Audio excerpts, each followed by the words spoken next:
Hello students, welcome to my channel. तो आज का हमारा टॉपिक है रिफ्लेक्शन ऑफ लाइट। ये टॉपिक आपके 10th क्लास में भी है और आपके 12th क्लास में भी है। तो ये कॉमन वीडियो जाएगा, 10th क्लास स्टूडेंट के लिए भी है और 12th क्लास के स्टूडेंट्स के लिए भी है। तो देखिए, रिफ्लेक्शन ऑफ लाइट को समझने के लिए हम लोग सबसे पहले लाइट की कुछ प्रॉपर्टीज़ के बारे में बात करते हैं। तो देखिए, हम लोग ये कंसिडर करके चलते हैं कि लाइट जो है एक स्ट्रेट पाथ में प्रोपेगेट होती है, यानी कि लाइट जो है वो किस तरीके से प्रोपेगेट होगी, इस तरीके से प्रोपेगेट होगी। अगर इस डायरेक्शन में जाना है, अगर इस डायरेक्शन में जाना है तो इस तरीके से प्रोपेगेट होगी। हम लोग ये कंसिडर नहीं करते कि लाइट इस तरीके से भी चली जाए, ऐसा हम लोग कंसिडर नहीं करेंगे। हम लोग लाइट को मानते हैं कि वो सिर्फ और सिर्फ स्ट्रेट लाइन के फॉर्म में, यानी कि रे फॉर्म में हम लोग कंसिडर कर रहे हैं। वैसे तो लाइट को हम लोग डुअल नेचर में मानते हैं, लेकिन वो जो चीज़ है वो हम लोग बाद में देखेंगे। फिलहाल के लिए हम लोग समझते हैं कि लाइट जो है स्ट्रेट लाइन में ही प्रोपेगेट होती है। तो देखिए, जब लाइट एक मीडियम में प्रोपेगेट होती है तो उसके बाद अगर वो दूसरे मीडियम के साथ में टकराती है, मान लेते हैं कि यहाँ पर सेपरेशन ऑफ मीडियम है, यानी कि इससे ऊपर की साइड एक अलग मीडियम है और इससे नीचे की साइड एक अलग मीडियम है, ठीक है। अब ऐसे भी हो सकता है कि नीचे की साइड में यहाँ पर आपके पास में डेंसर मीडियम हो, ऊपर की साइड रेयर मीडियम हो। रेयर अगर ऊपर है और डेंसर नीचे है, उस केस की ही बात कर रहे हैं, क्योंकि अगर नीचे रेयर लेंगे और ऊपर की साइड डेंसर लेंगे तो फिर वो फिनोमिना अलग हो जाएगा। लाइट बहुत सारे फिनोमिना रिप्रेजेंट करता है, बहुत सारे उसके इवेंट होते हैं, लेकिन फिलहाल हम लोग रिफ्लेक्शन की बात कर रहे हैं और रिफ्लेक्शन के लिए हम लोग को नीचे डेंसर मीडियम ही लेना पड़ेगा। सबसे पहले मैं आपको डेंसर मीडियम बता देती हूँ कि डेंसर मीडियम क्या होता है। तो वो मीडियम जहां पर उसके मॉलिक्यूल्स बहुत पास होते हैं, यानी कि उसके जो मीडियम, कोई भी मीडियम होता है वो बहुत सारे मॉलिक्यूल्स से मिलकर ही बना होगा। जैसे कि वाटर अगर है तो वाटर के बहुत सारे मॉलिक्यूल्स होते हैं, एयर है उसके अंदर भी बहुत सारे पार्टिकल्स होते हैं, अगर कोई मेटल है तो मेटल के बहुत सारे मॉलिक्यूल्स मिलकर ही उस पूरी मेटल को बनाते हैं। तो जैसे कि अगर बात करें तो डेंसर मीडियम को आप कंपैरिजन से समझो, जैसे कि एयर के कंपैरिजन में वाटर जो है वो डेंसर मीडियम है, वाटर के कंपैरिजन में हनी जो है वो डेंसर मीडियम है, हनी के कंपैरिजन में अगर कोई मेटल है या कोई भी सॉलिड सरफेस है वो ज्यादा डेंसर मीडियम है, ठीक है। तो इसका मतलब जैसे जैसे मॉलिक्यूल्स पास होते जाते हैं वो डेंसर मीडियम बनता जाएगा, ठीक है। तो हम लोगों ने यहाँ पर नीचे की साइड डेंसर मीडियम ले रखा है और ऊपर की साइड कोई रेयर मीडियम है। अगर ऐसा है यहाँ पर, और लाइट जो है वो प्रोपेगेट होती है, ठीक है। जैसे कि ये लाइट रे है, इसको हम लोग इंसिडेंट रे, जो लाइट रे आ रही है उसको इंसिडेंट लाइट रे बोलेंगे।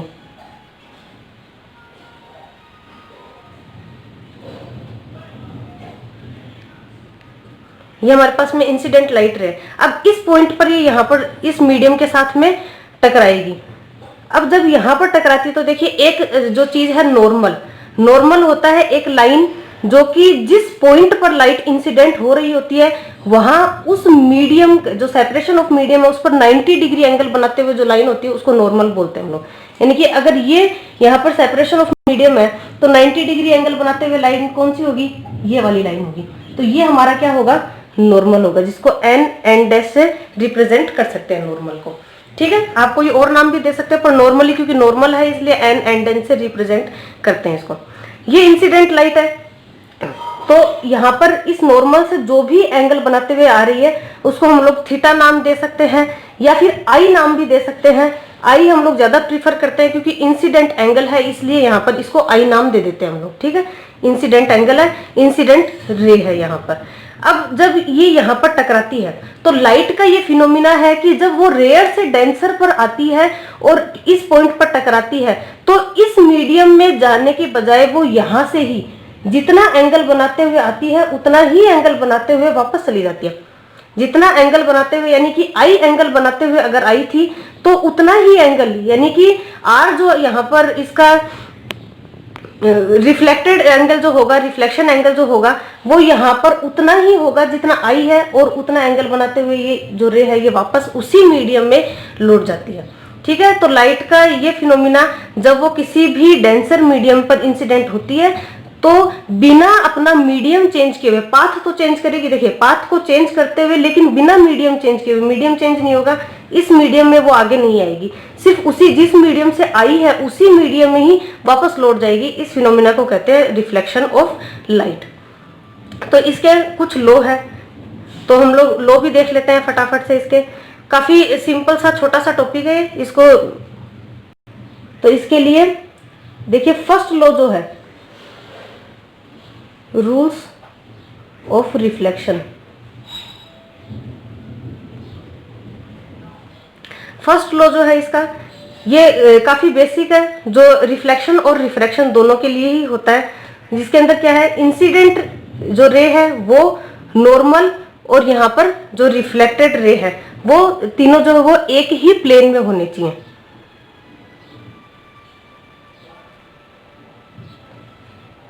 Incident ray,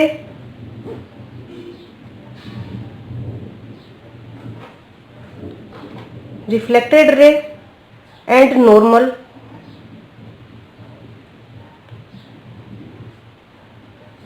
should be in same plane and at same point। एक ही पॉइंट पर होने चाहिए। नॉर्मल उसी पॉइंट पर होगा जिस पॉइंट पर इंसिडेंट रे आ रही है, और उसी पॉइंट से ही ये रिफ्लेक्टेड रे जो है वो यहाँ से रिफ्लेक्ट होकर चली जाती है। इसका मतलब ये तीनों एक ही पॉइंट पर होने चाहिए, तभी अपना जो ये रूल है ये सारा का सारा तभी सेटिस्फाई होगा, अदरवाइज यहाँ पर जो है एरर आ जाएगा यहाँ पर। ठीक है, तो तीनों एक ही पॉइंट पर होने चाहिए और एक ही पॉइंट पर होनी चाहिए, क्योंकि उसी जिस मीडियम से आया है उसी मीडियम में वापस लौट गया, इसलिए एक ही प्लेन, इस प्लेन में ही होने चाहिए ये। ठीक है, उसके लिए सेकंड रूल क्या हो सकता है, सेकंड रूल हो सकता है incident angle equals to reflected angle. ठीक है, ये दोनों एंगल जो है वो इक्वल ही होने चाहिए, जितना एंगल बनाते हुए आती है उतना ही एंगल बनाते हुए वापस लौट जाती है यहाँ पर। ठीक है, ऐसा यहाँ पर कब चेंज हो सकता है, जब ये जो यहाँ पर सरफेस है अगर ये रफ हो तो यहाँ पर इसमें जो है चेंज आ जाएगा उसके बाद। लेकिन ये किस चीज के लिए, प्लेन सरफेस जब होता है हमारा, तब यहाँ पर जो इंसिडेंट एंगल है और रिफ्लेक्टेड एंगल जो है वो सेम होगा। अगर यहाँ पर ये सरफेस जो है वो इक्वल नहीं होती है, यानी कि रफ सरफेस है, तो उस केस में थोड़ा बहुत चेंज आ जाता है। ठीक है, उसको हम लोग बाद में कंसीडर करते हैं, लेकिन नॉर्मल रिफ्लेक्शन जो है उसको हम लोग इतना एक्सप्लेन कर सकते हैं कि इंसिडेंट एंगल और रिफ्लेक्टेड एंगल जो है सेम होते हैं। ठीक है, तो नेक्स्ट टॉपिक हम लोग देख रहे हैं image formation by plane mirror.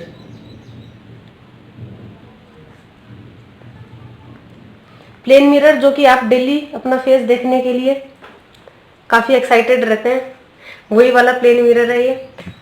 तो उसके अंदर देखिए प्लेन मिरर से इमेज कैसे फॉर्म होती है वो हम लोग देखेंगे यहाँ पर।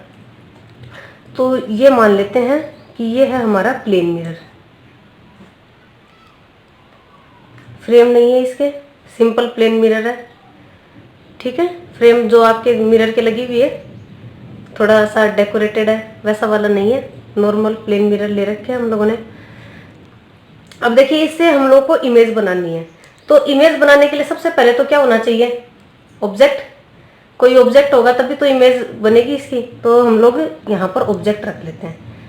तो ये हम लोग लाइन रख रहे हैं एक, जिसके ऊपर ऑब्जेक्ट रखें, तो ये रख लिया हम लोगों ने ऑब्जेक्ट।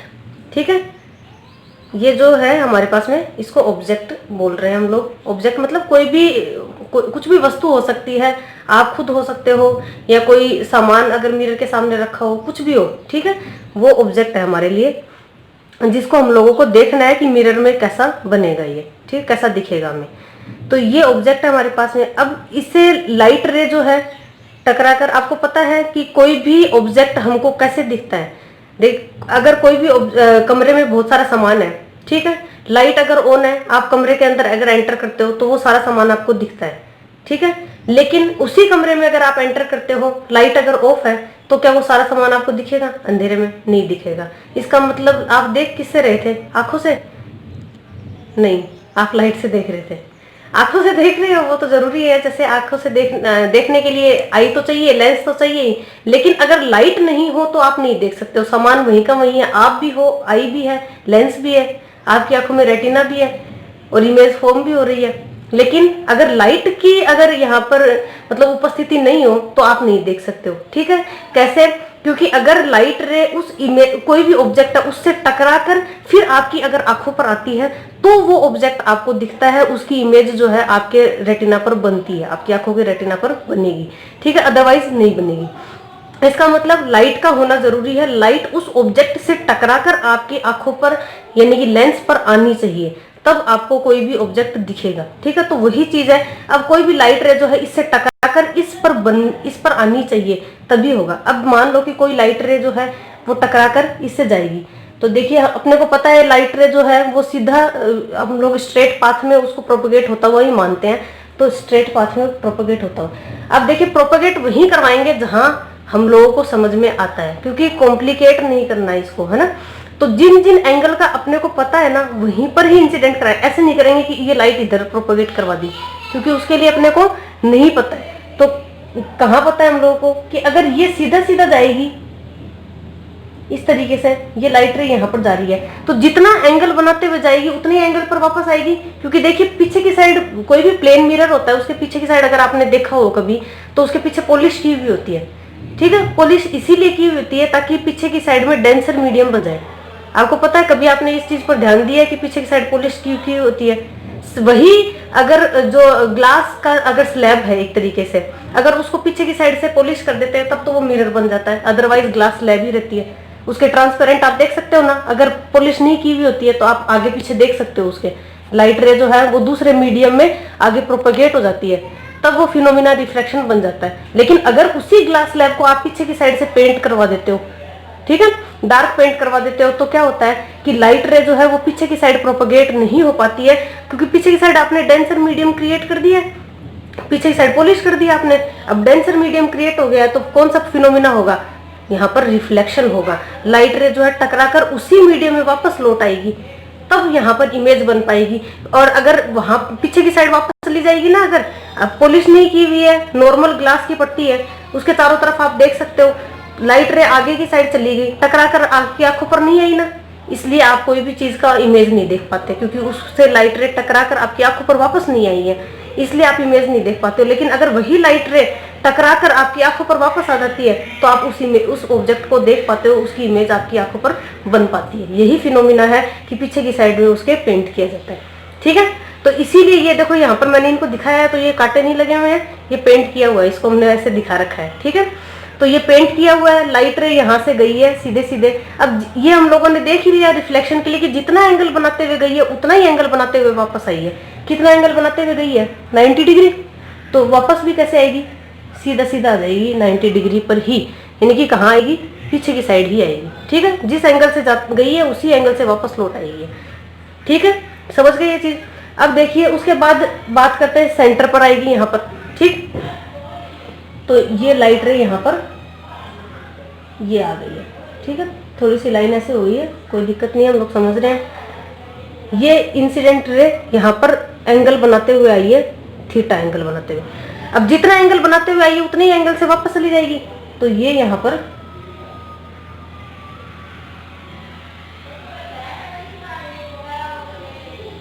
ये थीटा एंगल बनाते हुए वापस लौट आई है, ठीक है, इस तरीके से। तो यहाँ पर क्या होगा, अब ये लाइट रे एक तो इधर की साइड चली गई है और एक इधर की साइड चली गई है, ये पीछे की साइड कहीं मिल रही है, नहीं मिलेगी।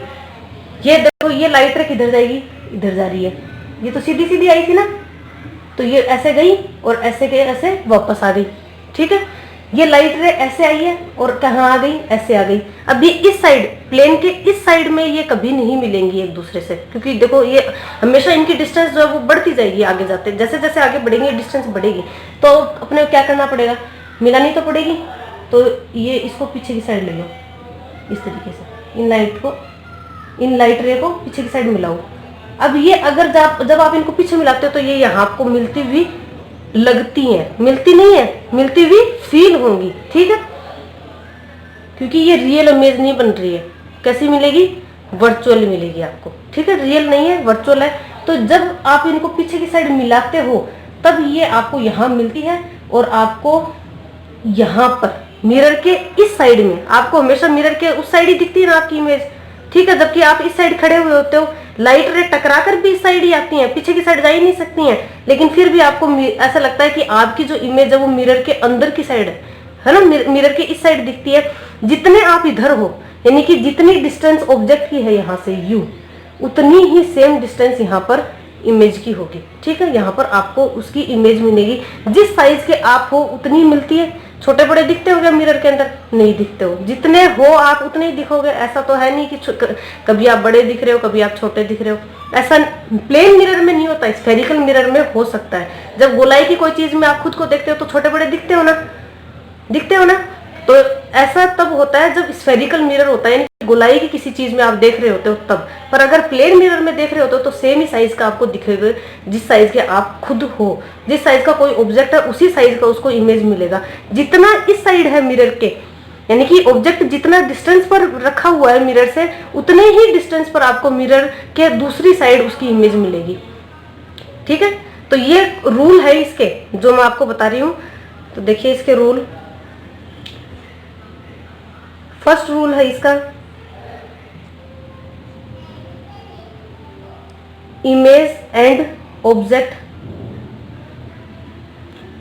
Are of same size.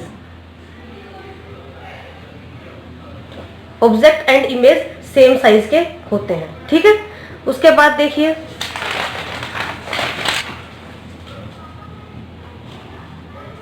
Next rule क्या कर सकते हैं हम लोग इसके लिए। Distance between object and mirror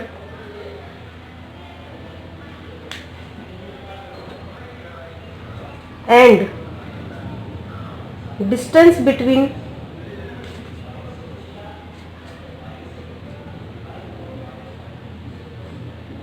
image and mirror is always same. यानी कि ऑब्जेक्ट और मिरर के बीच की डिस्टेंस और इमेज और मिरर के बीच की डिस्टेंस हमेशा सेम होती है। ठीक है, अब उसके बाद में अगर आपको अपनी फुल जितना आपका ऑब्जेक्ट की साइज है, अगर उसके सेम साइज का आपको अगर इमेज चाहिए तो मिरर कम से कम कितनी साइज का होना चाहिए, ये भी एक यहाँ पर क्वेश्चन, छोटा क्वेश्चन बन सकता है। कभी कभी पूछ भी लेते हैं यहाँ पर कि आप कोई भी ऑब्जेक्ट है इतनी साइज का है और मिरर कितनी साइज का लेके ये फुल इमेज बन जाए। क्वेश्चन बना हुआ है, ऐसा आया हुआ भी है ये क्वेश्चन। तो आपको इसका फॉर्मूला देखो,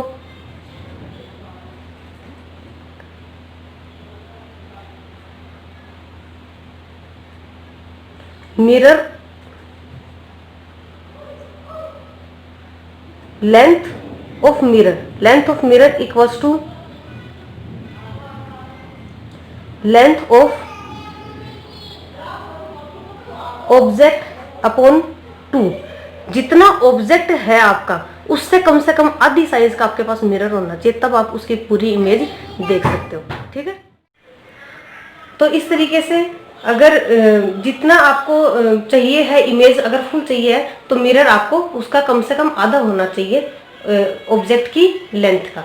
ठीक है, तो length of mirror equals to length of object upon 2। तो आज का ये वीडियो हमारा यहीं तक था। आई होप कि आपको अच्छे से समझ में आया होगा। अगर समझ में आया है, यूजफुल लगा है तो प्लीज़ लाइक करो, चैनल को सब्सक्राइब कर लो। आगे रेगुलर वीडियोस आपको मिलते रहेंगे।